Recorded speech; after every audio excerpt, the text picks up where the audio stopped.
जुनून शाह किस्त number 60 हज़-कलम Farid Sheikh Khan. Sir आपकी गाड़ी बाहर खड़ी है। ड्राइवर ने राहिम जान से देखते कहा, जो इस वक्त स्याह शर्ट के साथ स्याह पैंट पहने, आंखों पर स्याह गूगल लगाए अपने प्राइवेट जेट से पाचा खान एयरपोर्ट पर उतरा था। वो पाकिस्तान आ गया था। यकीन करना करीबन नामुमकिन था, पर वो मगरूर डॉक्टर अपनी दीवानी के लिए सारे अहद तोड़ चुका था। उसने फैसला किया था और फैसले पर अमर हुआ था। राहिम चांद से अगले 8 घंटों के अंदर अंदर हर वादा भुलाकर 16 साल बाद पाकिस्तान के सरजमीन पर मौजूद था। वो आ गया था 16 साल बाद, किस लिए? सिर्फ अपनी दीवानी के लिए, जिसे कोई अगवा कर चुका था। क्या ये बात काबिल यकीन थी? हरगिज़ नहीं, पर राहिम चांद से पर काम लोगों की सोच के बरक्स करता था।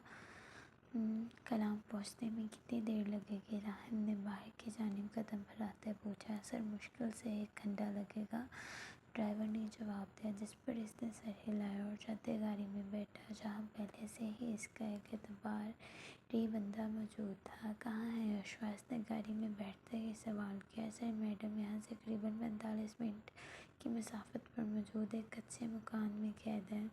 वहाँ आसपास मेरी सिक्योरिटी मौजूद है, तो मैडम सेफ हैं। इस आदमी की बात सुनते इसने सर हिलाया। इसके चेहरे पर शायद सख्ती में कुछ सुकून उतरा था। कोई अंदर तो नहीं गया?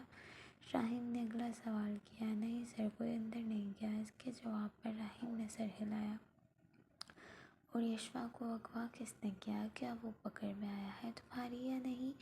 राहिम ने एक और सवाल दागा। सर मैडम के चचा साहब ने मैडम को अगवा किया है और वो आज आने वाला है। इसने मैडम का एक फ़ोन पार्टी से सौदा किया है। ये बताते इस आदमी के पसीने छूटे थे, क्योंकि राहिम के चेहरे पर मौजूद गुस्सा इसकी भी जान निकाल गया था। इस शख्स को मैं छोड़ूंगा नहीं, राहिम ने गुस्से की ज़्यादती से कहा, जिस पर इस आदमी ने सर हिलाया और खामोश होते हुए बैठ गया। वो जानता था राहिम अब एक आग का तूफान बन चुका है, जो हर चीज़ को वसम किए बगैर नहीं थमेगा। वो पिछले 16 सालों से यशवा की हिफाजत के लिए तैनात था। राहिम जासिम ने पाकिस्तान छोड़ने से पहले इसे यशवा की पल पल की खबर रखने के लिए रखा था। कितनी देर में पहुँचेंगे हम? राहिम ने करीबन आधे घंटे बाद सवाल किया। यशवा का सोच सोच कर इसका दिल भारी हो रहा था, जबकि इस इंसान के लिए गुस्सा भी बढ़ता जा रहा था, जिस पर सर बस 15 मिनट। इस आदमी ने जल्दी से जवाब दिया, जिस पर इसने सर हिलाया। अक्सर सीट की पुष्ट से सर टकाते इस मासूम जान का सोचने लगा, जिससे वो 16 सालों से अपना नाम पर बिठाए हुए था। 16 साल बाद वह इस रूबरू मुलाकात करने जा रहा था, जिस पर दिल अजीब हो रहा था। इसने बड़े से बड़े और बूढ़े से बूढ़े शख्स से मुलाकात की थी, पर आज जिस मुलाकात के लिए वो जा रहा था, वो मुलाकात किसी गैर से नहीं थी। एक ऐसी हस्ती से जो 16 सालों से इसके नाम पर ब्रिटिश से वफा निभा रही थी। दूसरी तरफ यशवा इस कच्चे मकान में दीवार के साथ सर टकाए बैठी थी। कल रात एक औरत इसे खाना देते इसे खोल कर चली गई थी, जिस पर यशवा रात से एक घड़ी की सूरत एक कोने में बैठी थी, जबकि रात का रखा वो खाना वैसे का वैसे ही पड़ा था। इसने 3 दिनों से पानी का एक घूंट तक हल्क से नहीं उतारा था। वो बस यहाँ से जाना चाहती थी, अपने घर, अपने मामू जान के पास, अपनी खाना साईं के पास। वो यहाँ से निकले कैसे, ये समझ नहीं आ रहा था। अभी वो इन्हीं सोचों में गुम थी, जब अचानक लड़की का वो छोटा सा दरवाज़ा खुला और गुलजार समेत 3 नौजवान दाखिल हुए। चीनी देख इसने फ़ौरन अपना चेहरा ढांपा। क्या यही है वो लड़की? एक आदमी ने गुलजार से पूछा, जिस पर इसने सर हिलाया। वाह, शी इज़ ब्यूटीफुल। इसने हफ़्ज़ से यशवा को देखते तबसरा किया, जिस पर गुलजार समेत वह सब हंस पड़े, जबकि यशवा का दिल गया ज़मीन पर और उसमें समा जाए। आज तक किसी मर्द ने इसे नहीं देखा था, और आज ये लोग खड़े इस पर तबसरे कर रहे थे। हाँ, प्यारी तो है, इसने इसकी रकम भी मुझे प्यारी चाहिए, गुलजार ने कहा, तो इन लोगों ने सर हिलाया। वो मांगी कीमत मिलेगी, पर यह तो बताया, वो इतनी प्यारी लड़की को खुद रखने के बजाय हमें क्यों बेच रहे हो? एक आदमी ने पूछा, क्योंकि यशवा के पठानी नकूश किसी का भी ईमान डगमगा सकते थे। इस लड़की ने मुझे छोड़कर अपने मामू साथ को चुना और इसकी खातिर कई बार मुझे ठुकराया। तो ऐसी औरत मुझे हरगिज़ नहीं पसंद जो मेरी तस्दील करे। तभी इसे तुम्हें दे रहा हूँ ताकि हम दोनों का फ़ायदा हो जाए, गुलजार ने कहा। तो ईश्वा ने बेयकीनी से इसे देखा जो इस कदर घट गया था। खैर अब तुम लोग किसी ले जाओ, मुझे मेरा पैसा दे दो, गुलजार ने कहा। तो एक आदमी ने ब्लैंक चेक साइन करते से थमाया।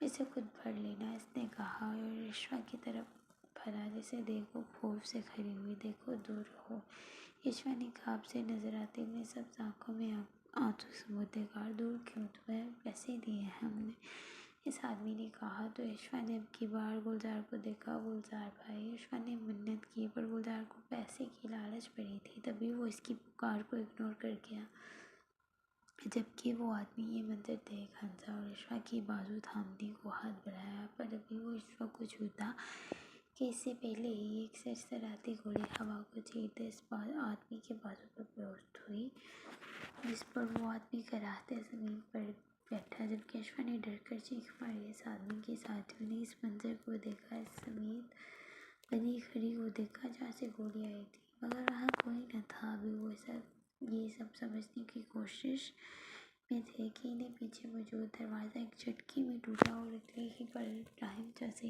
हाथ में स्याह पिस्तौल पकड़े अपने पूरे जाओ जलाल समेत अंदर दाखिल हुआ। इस दराज कद गैर शनाख्त नौजवान को देखते जहाँ इन्होंने इसे देखा था वही अशफाक खान ने इसे देख अपनी जगह पर साबित हुए थे।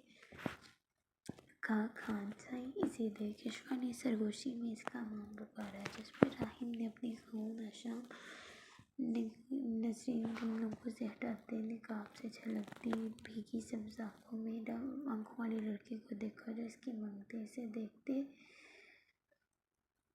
एक लम्हे के लिए नरम तासुर रुका था, जबकि दिल में सुकून की लहर उड़ रही थी। वो ठीक थे, इसने देर नहीं की थी, किसी ने इसकी मांग को नहीं देखा था।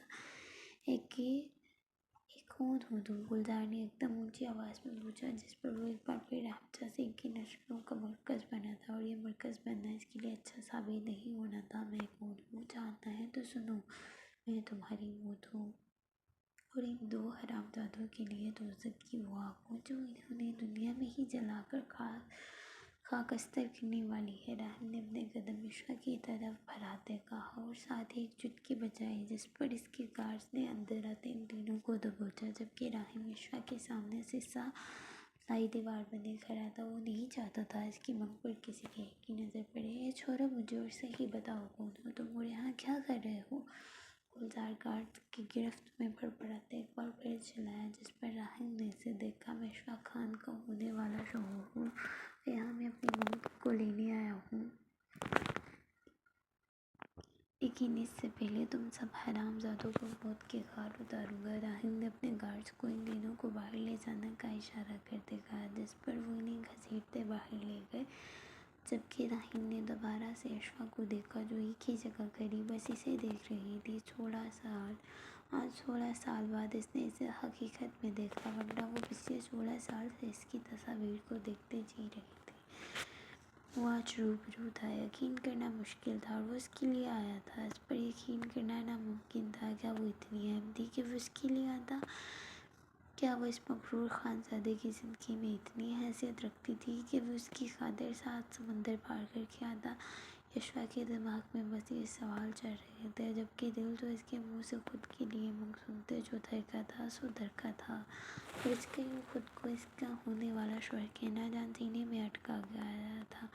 जबकि राहिम इसके चेहरे से इसकी कैफियत का अंदाज़ा लगा सकता था। वो चलते हैं इसके रूबरू आया, जिस पर ईश्वा ने नजर उठाते ऐसे देखा। सब मासूम आंखों का मखरूदियत से बड़ी हैज़ल आंखों से ज़बरदस्त तसादम हुआ था और तसादम इतना शदीद था कि धड़कनों ने एक लम्हे को रुक कर एक लम्हे को महसूस किया था। हवाएं साख्त हुई थी, जबकि वक्त भी थम सा गया था। कुदरत ने चाहा था ये लम्हा ना गुजरे और हैज़ल आंखों वाला मर्द सब्ज़ आंखों वाली मासूम गुड़िया को देखता रहे, मगर वो मर्द सब्ज़ आंखों के साहिल में चकरा गया था, जबकि वो मासूम गुड़िया हैज़ल आंखों में खो गई थी।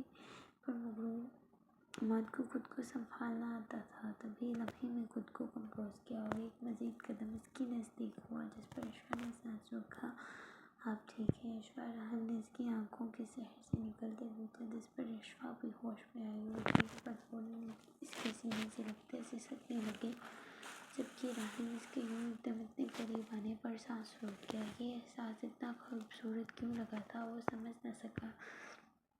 दिल ने दर्द क्यों बंधा था वो अनजान था। धड़कनों की रफ्तार क्यों सुस्त बनी थी वो जानने से कासिर था। इसकी आंसू से तकलीफ क्यों हुई थी वो जान न सका। कान चाहिए, आप सच्ची आ गए, आप वाकई हमें बचाने आ गए। विश्वा ने इसकी स्याह शर्ट को मुट्ठियों में जकड़ते पूछा, जिस पर राहिम ने होश में आते सर झुकाते इसे देखा। जी मैं आ गया हूँ, रोना बंद करें।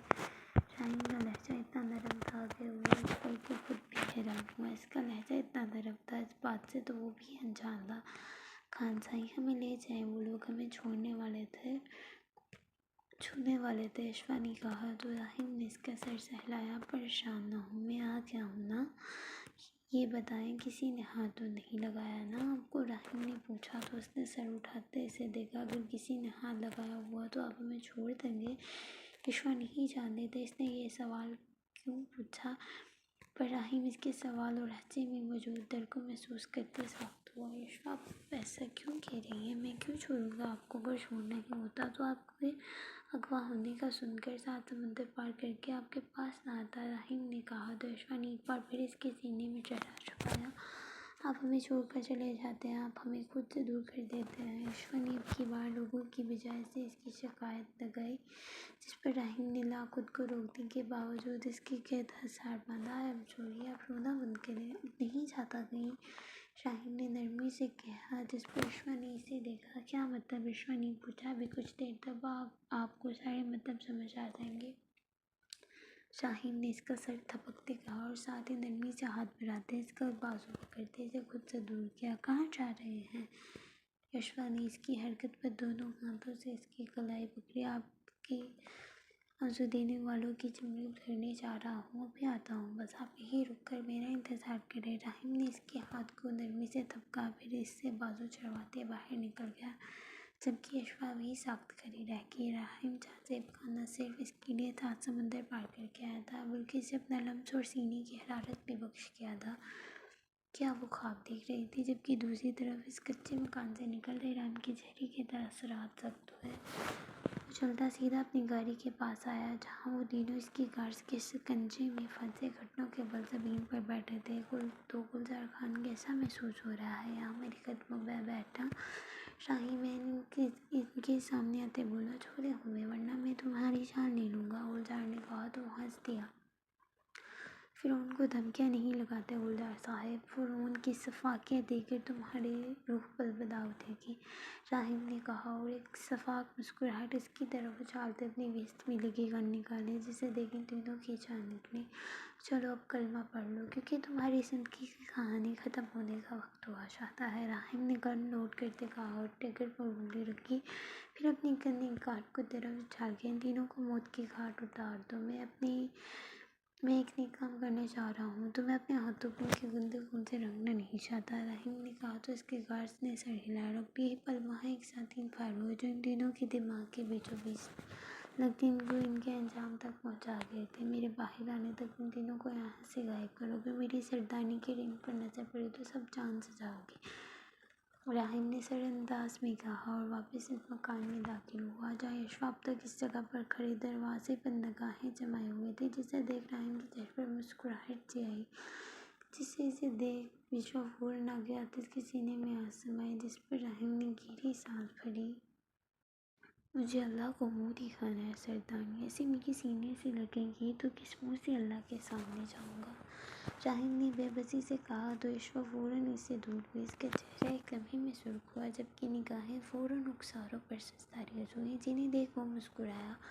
कर चले सरदारनी, राहिम ने इसको तंग किए बगैर पूछा, जिस पर इसने सर हिलाया, जिसे देख राहिम ने हाथ भराया और इसकी कलाई थामते बाहर जानी भर गया, जबकि यशवा कोई भी बात किए बगैर इसके साथ भरने लगी, जो इसे गाड़ी में बिठा रहा था, जबकि इसके गार्ड्स एक तरफ सर झुकाए खड़े थे। राहिम जाज़ेब ने इसे गाड़ी में बिठाते दरवाज़ा बंद किया और खुद दूसरी तरफ से आते ड्राइविंग सीट संभालते गाड़ी हवेली की जानिब भरा गया। जबकि अशफाक खामोशी से बैठे से देखने लगी। जो आज यूँ अचानक आदर्श पर हक जताते दिल के करीब करीब लग रहा था। थोड़ी देर पहले जो खौफ इसके वजूद में समा रहा था वो इस दुश्मनी जान की मौजूदगी में कहीं गायब हो गया था। ऐसे क्या देख रही है? राहिम ने अपनी से 12 साल छोटी मंग को देखते पूछा, जो बिना पलक झपके इसे देख रही थी। जबकि अशफाक जो बड़ी मुहूर्त से इसे देखने में मसरूफ़ थी, इसकी यूँ पूछने पर होश में आते सर झुका गई। वो कुछ भी नहीं, बस कुछ सोच रही है, अशफाक ने कहा। तो राहिम ने इसे देखा जो इस वक्त कोई छोटी सी बच्ची लग रही थी। सही आप यही सोच रही हैं कि मैं यूँ 16 साल बाद अचानक कैसे आ गया और आकर यूँ आप पर हक क्यों जता रहा हूँ? राहिम ने जैसे इसकी आंखें पढ़ ली थी। जी हम यही सोच रहे हैं, आप अचानक ही आ गए और ऐसे कर रहे हैं जैसे आपको हमारी फिक्र है, जैसे हम आपके लिए। अशफाक ने बात अधूरी छोड़ी। जैसे आप मेरे लिए अहम हैं तो अशफाक खाना मेरे लिए अहम है। मैंने 16 साल आपको खुद से दूर रखा क्योंकि इसकी एक वजह थी, पर अब मेरे पास आपको खुद से दूर रखने का कोई जवाब नहीं है, तभी मैं आ गया हूँ वापस आपके पास। राहिम ने कहा। तो अशफाक ने चेहरा मोड़ते इसे देखा। वो वजह परिवश थे। अशफाक ने कहा। तो इसने नफी में सर हिलाया। वजह परिवश न थी और ना होगी। वजह आपकी मेरी उम्र में फ़र्क था। आप मुझसे 12 साल छोटी हैं अशफाक। आप अभी जवान हैं और मैं बुढ़ापे की तरफ बढ़ रहा हूँ। तो हल्के हल्के सफ़ेद बाल पे आना शुरू हो चुके हैं। मज़ीद कुछ साल तक बूढ़े बाल सफ़ेद हो जाएंगे, जबकि आप अभी जवान हैं और आप अपने जैसे किसी इंसान को डिज़र्व करती हैं। पर आपने 12 साल खुद को मेरे नाम पर बिठाए रखा, ये जाने बगैर कि मैं वापस आऊँगा या नहीं, आपको अपनाऊँगा या नहीं। आप मुझसे वफ़ा निभाते रही। मैं आपको वजूहात देता रहा कि आप मुझसे मूव ऑन कर जाएं, पर आपने मुझे हर वो जगह दी कि मैं सारे आहद भार में छोड़कर आपके पास आ जाऊँ। और देखिए आज आपने मुझे मजबूर कर दिया कि मैं वापस आ जाऊँ, और देखिए मैं आ गया हूँ। राहिम मध्यम आवाज़ में बोल रहा था, जबकि अशफाक दमसाते से सुन रही थी। हमें ऐसे लग रहा है हम ख्वाब देख रहे हैं, अशफाक ने अचानक कहा। तो वह हंस पड़ा, जबकि अशफाक जो इसकी बातों के असर से नहीं निकले थे, इस मकरूर इंसान को यूँ हंसते देख मज़ीद दीवानी हुई। वो तो पहले से इसकी दीवानी थी और आज इसको यूँ खुलकर खुद से बातें करते देख अशफाक मज़ीद दीवानी हो रही थी। ये ख्वाब नहीं है अशफाक, और जो मैं आपसे पूछने वाला हूँ वो भी हकीकत होगा। राहिम जान से इतनी गारी सड़क की एक जानिब रुकते मुकम्मल तौर पर रुख इसकी तरफ किया। क्या कहना है आपको? अशफाक ने इसकी खुद को देखने पर